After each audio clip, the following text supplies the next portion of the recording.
Question है, अतुल ने 12,000 रुपये की राशि उधार ली और प्रथम वर्ष के अंत में 4800 रुपये का भुगतान करके इसे दूसरे वर्ष के अंत में 9240 रुपये का भुगतान करने के लिए चुकाने के लिए सहमत हुआ। सालाना चक्रवृद्धि ब्याज क्या होगा? देखो, ये किस्त वाला सवाल है, ठीक है।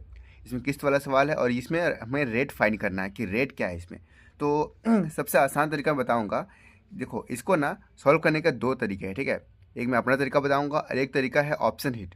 वो उसके अलावा कोई भी तरीका अगर होगा ना तो बहुत लेंदी, कम से कम 2 पेज भर जाएगा, उतना लंबा इसका प्रोसेस है, ठीक है। तो इसका सबसे आसान तरीका क्या है बता रहा हूँ, ठीक है। इसमें क्या करना है, जो यहाँ पर प्रिंसिपल मेरा क्या है, प्रिंसिपल मेरा यहाँ पर 12,000 रुपये है, ठीक है, क्लियर।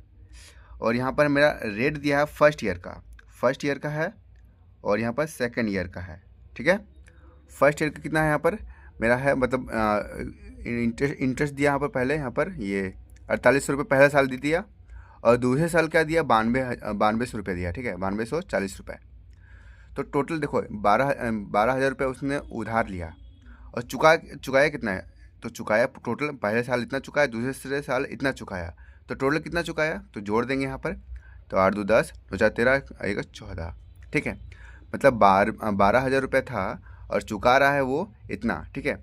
तो कितना ज़्यादा चुका रहा है, डिफरेंस कितना है इसका, तो डिफरेंस यहाँ पर 2040, ये डिफरेंस इसका, यानी 2 साल का जो इंटरेस्ट वो भर रहा है वो इतना भर रहा है, ठीक है, क्लियर।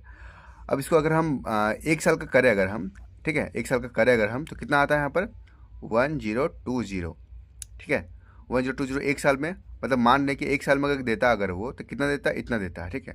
अब ये जो है 12,000 का कितना परसेंट है, तो डाट यहाँ पर निकालेंगे अगर हम, ठीक है, तो ये कितना आएगा, तो ये आएगा, यहाँ काटेंगे, ठीक है, यहाँ से काटेंगे तो ये आएगा 12 8 96 और 12 25 60, 8.5%, ठीक है। तो यहाँ पर ऐसे अगर निकाल रहे हैं तो 8.5% का यहाँ पर इंटरेस्ट आ रहा है, ठीक है। ये वाला जो आंसर आता है वो अप्रोक्स में आता है, मतलब थोड़ा कम आता है, ठीक है। ये इसलिए आ रहा है क्योंकि ये जो है किस्त है वो CI है। अगर SI होता तो डायरेक्टली 8.5% ये आंसर होता, लेकिन ये CI है, तो जो यहाँ पर आंसर आएगा ना उसके जस्ट अगले वाला जो ऑप्शन होगा उसी को वही आंसर हो जाता है, ठीक है। तो 8.5 से बड़ा जो है यहाँ पर क्या ऑप्शन में है, तो यहाँ पर 10% है, ठीक है। तो यही 10% मेरा आंसर हो जाएगा, ठीक है। तो इसको सॉल्व करने का एक और तरीका क्या है, देखो इसमें लंबा तरीका है, ठीक है। बेसिक तरीका नहीं बताऊंगा क्योंकि उसमें आपको एग्जाम में यूज़ नहीं करना है, बहुत टाइम लग जाएगा। तो उसके लिए आपको इसमें ऑप्शन हिट करना पड़ेगा। अगर ये तरीका अगर आपको पसंद नहीं आ रहा है तो आपको ऑप्शन हिट करना पड़ेगा। तो सबसे पहले जो आसान ऑप्शन है वही मानेंगे, जो मेरा 10% आया 10% ही ऑप्शन मानेंगे। तो सेकंड तरीका क्या है कि जो 12,000 रुपये है ना, इसका हम निकालेंगे 10%, ठीक है। देखो इसका आंसर आ चुका है, दूसरा तरीका बता रहे हैं।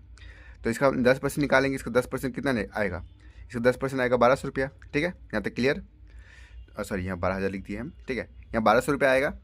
और अब क्या करो, ये 12 चुकाया वो कितना, तो देखो इसका इंटरेस्ट हो जाएगा, 12,000 रुपये लिया वो और 1 साल में उसका इंटरेस्ट हो जाएगा 1200, तो उसका टोटल मतलब अमाउंट कितना हो जाएगा, मिश्र धन कितना हो जाएगा यहाँ पर, तो यहाँ पर कितना हो जाएगा, इसको जोड़ देंगे 1200 इसमें जोड़ देंगे हम, ठीक है।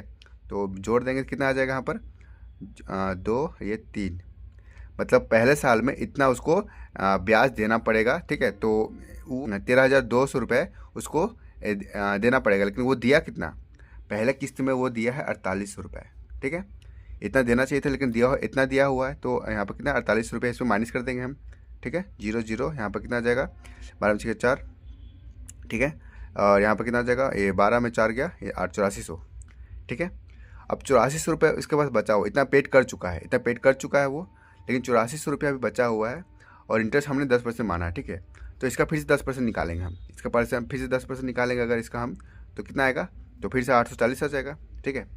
तो देखो पहला इंटरेस्ट क्या माने थे हम 1200, मतलब 10% निकाले तो 1200 आया था पहला साल वाला, और दूसरे साल का इंटरेस्ट कितना आया, यहाँ पर ये आया, ठीक है।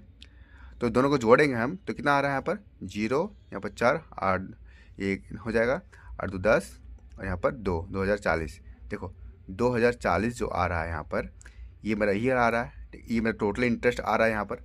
तो टोटल इंटरेस्ट ये 12,000, मतलब यहाँ पर देखो ये दोनों को जोड़ करके कितना आया, ये यहाँ पर 9240 और यहाँ 4800, तो दोनों को जोड़ कर कितना हाँ देखो यहाँ जोड़े थे हम लोग एक 14,040 जोड़े थे यहाँ पर। तो यहाँ पर कितना इंटरेस्ट आया था, यहाँ पर 2,040 यहाँ पर इंटरेस्ट आया था। तो यहाँ पर मैच हो रहा है, तो ये हमारा ऑप्शन सही हो जाएगा। दूसरा तरीका बनाने का ये है, वरना आपको इस तरह से क्वेश्चन बना सकते हो जहाँ पर ये जो आएगा वो उसका एसआई का जो दर है वो आएगा, रेट आएगा, ठीक है। तो उसका बस जस्ट मतलब ऑप्शन के उसके बड़ा जो होगा, इसके जस्ट बड़ा जो ऑप्शन में होगा वही इसका आंसर हो जाएगा, ठीक है। उम्मीद है आपको समझ में आ गया होगा। इस तरह के क्वेश्चन दोबारा गलत नहीं होंगे। Thank you.